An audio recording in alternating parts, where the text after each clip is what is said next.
औज़ुबिल्लाहि बिस्मिल्लाहिर्रहमानिर्रहीम। अस्सलाम वालेकुम वरहमतुल्लाहि वबरकातुहू। प्यारे दोस्तों, उम्मीद है कि आप सब खैरियत से होंगे।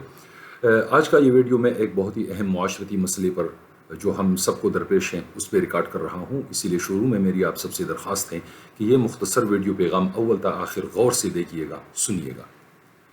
दोस्तों, जैसे आप सबको मालूम होगा कि मुल्क में अगवा बराई तावान की वारदातों में बहुत ख़तरनाक हद तक इजाफ़ा हो गया है। इस मसले ने इतनी शिद्दत इख्तियार कर ली है कि अब पाकिस्तानी मीडिया के अलावा बैनुल अक़वामी मीडिया हाउसेस जैसे BBC, CNN, अल जज़ीरा वगैरह ने भी फीचर्स और रिपोर्टें शाये की हैं। और इनमें जो एक बात सामने आई है वो ये है कि जो लोग अगवा हो रहे हैं उनमें सबसे ज़्यादा तादाद खैबर पख्तूनख्वा के से हैं। दूसरे नंबर पे सूबाई पंजाब हैं, उसके बाद बलूचिस्तान का नंबर आता है, फिर सिंध का नंबर आता है। और इनमें ये एक बात जो है वो आज सामने आई है कि इन दूर दराज इलाक़ों से लोग जो है वो कच्चे के डाकुओं के हाथों चढ़ जाते हैं। कच्चे के डाकू जो कि मशहूर डाकू हैं, और ये पाकिस्तान की सूबाई सिंध में एक इलाक़ा है जिसको डाकुओं की अमाजगाह या डाकुओं की पनाहगाह या डाकुओं की सल्तनत के नाम से याद किया जाता है। वहाँ पे पहुँच जाते हैं। लेकिन इन वारदातों में इतनी तेज़ी आई है कि अब ये समझना मुश्किल है कि आया लोग खुद ये डाकू जाके उन लोगों को वहाँ से अगवा करते हैं या ये लोग खुद आके इन लोगों खुद को डाकुओं के हवाले करते हैं। ये बड़ा अहम पॉइंट है और आज हम इस पे बात करेंगे। तो जो तहकीकात सामने आई हैं उसमें ये बात कुल की बताई गई है कि ज़्यादातर अब लोग जो है वो खुद आके कच्चे के डाकुओं के हवाले कर देते हैं ख़ुद को, और फिर डाकू उनको यरगमाल बना के उनके घर वालों से ज़र तावान तलब करते हैं। तरीक़े वारदात ये हैं कि अब जो ये कच्चे के डाकू हैं ये बड़े एडवांस हो चुके हैं और उन्होंने सोशल मीडिया का इस्तेमाल शुरू कर दिया है। सोशल मीडिया पे जाके वो लोगों का डेटा इकट्ठा करते हैं, उस डेटा को फिर एनालाइज करते हैं, फिर इनको उस डेटा को कैटेगराइज करके जिस बंदे की जो इंटरेस्ट है या वो बंदा जिस काम में माहिर है, अगर कोई हुनरमंद है या वो अगर बेरोज़गार नौजवान है, तो उस हिसाब से फिर उनसे रब्ता करके डील करने की कोशिश की जाती है। मसलन अगर हुनरमंद अफराद है तो उनको मैसेज किए जाते हैं या कॉल किए जाते हैं कि हमारा घर है, हमारा दफ्तर है, हमारी एक इमारत है, उसमें बिजली का काम है, पेंट का काम है, लकड़ी का काम है, वो काम हम आपको देना चाहते हैं, आप आ जाओ। इस किस्म के झांसे देते हैं।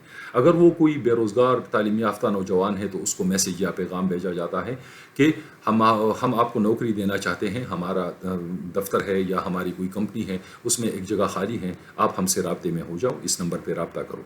आहिस्ता आहिस्ता उसके साथ फिर बातचीत आगे बढ़ाई जाती है।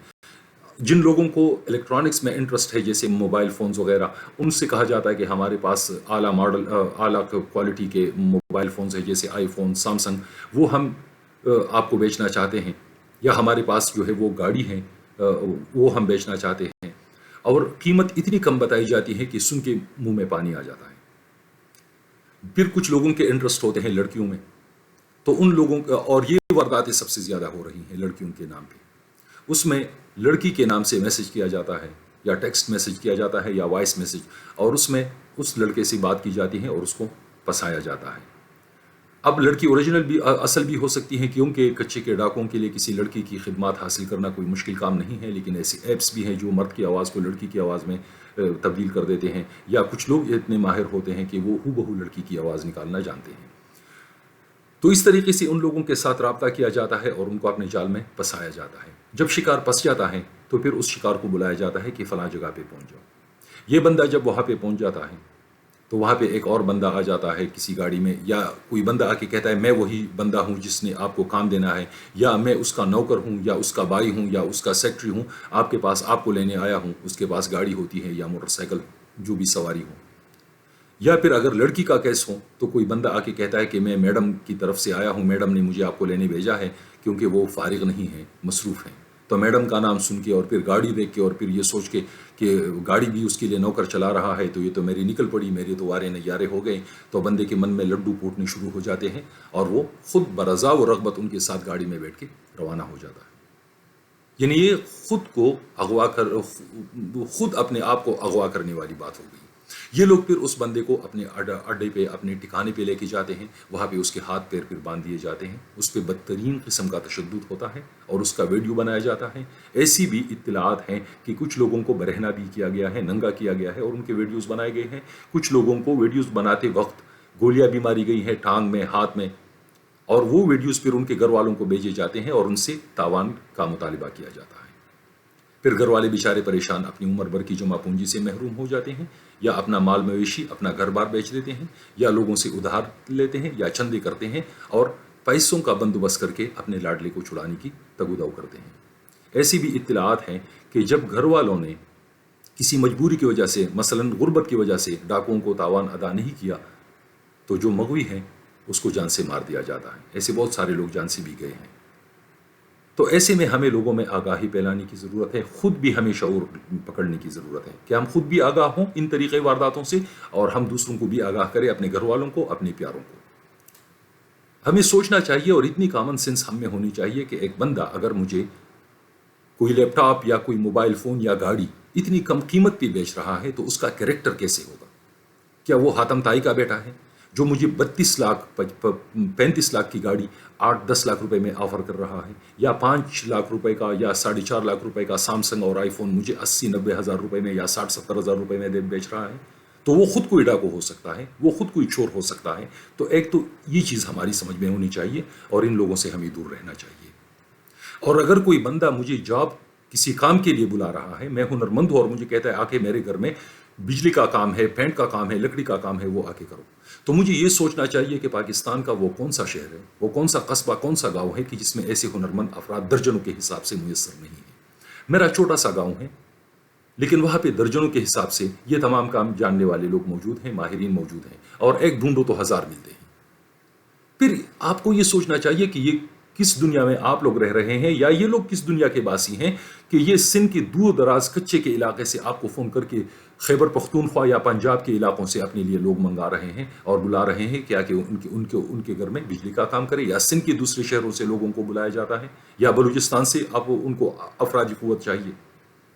تو یہ چیزیں ہماری سمجھ میں ہونی چاہیے۔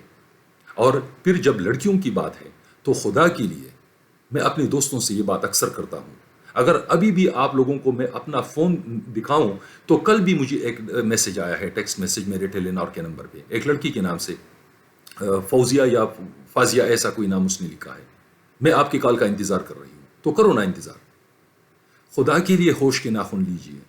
یہ میسیجز آتے ہیں، یہ پیغام آتے ہیں، ہمارے من میں لڈو پھوٹنے شروع ہو جاتے ہیں، ایک بھوک ہے ہمیں ہر چیز کی، لیکن چیزیں اتنی آسانی سے نہیں ملتی۔ اپنی خواہشات پہ، اپنی حرص پہ، اپنی لالچ پہ تھوڑا قابو رکھیے، ورنہ آپ اپنی بے وقوفی کی وجہ سے، بے خبری کی وجہ سے خود کسی بہت بڑی مصیبت کا شکار ہو سکتے ہیں، اور صرف آپ نہیں، آپ کی وجہ سے آپ کے گھر والے بہت بڑی مصیبت کا شکار ہو سکتے ہیں۔ آپ کے گھر والے جنہوں نے پیسہ جوڑ کے یہ خواب دیکھے تھے کہ آپ کو پڑھائیں گے، یا آپ کے بھائی کو پڑھائیں گے، یا بہن کی شادی کرائیں گے، یا آپ کی بھائی کی شادی کرائیں گے، یا اپنا مکان تعمیر کرائیں گے، کچھ اور کریں گے، وہ پیسے پل بھر میں وہ ان اپنی جمع پونجی سے محروم ہو جاتی ہیں، وہ جمع پونجی ڈاکوؤں کے ہاتھوں میں چلی جاتی ہے۔ تو یہ چیزیں ہمیں خود بھی جاننے کی ضرورت ہے، اپنے پیاروں کو بھی ہمیں بتانے کی ضرورت ہے، گھر میں بھی ہمیں یہ آگاہی لوگوں کو دینے کی ضرورت ہے، کیونکہ موبائل فون اور سوشل میڈیا کا استعمال یہ بڑا خطرناک بھی ہے اگر بندے کو اس کے پروٹوکولز کے بارے میں اور اس کے خطرات کے بارے میں آگاہی نہ ہو۔ تو ہمیں بچوں کو، اپنے پیاروں کو موبائل، لیپ ٹاپ وغیرہ دیتے وقت یہ چیزیں بھی ان کو بتانی ہے کہ موبائل فون پہ آپ کے ساتھ اگر کوئی رابطہ کرتا ہے تو کسی کے بہکاوے میں مت آؤ، لالچ میں مت آؤ، ورنہ کسی بہت بڑی مصیبت کا شکار ہو سکتے ہو۔ یہ چیزیں ہمیں خود بھی سیکھنے کی ضرورت ہے، دوسروں کو بھی ہم نے سکھانے کی ضرورت ہے۔ یہ میرا پیغام ہے، اگر آپ کو اچھا لگے تو کائنڈلی اس کو آگے پھیلائیے گا، اور ایسی دوسرے موضوعات پہ اس قسم کے ویڈیو اور پیغامات کے لیے میرا یوٹیوب چینل سبسکرائب کیجئے گا۔ اپنا بہت خیال رکھیے گا۔ اللہ تعالی ہم سب کا حامی و ناصر ہوں، آمین۔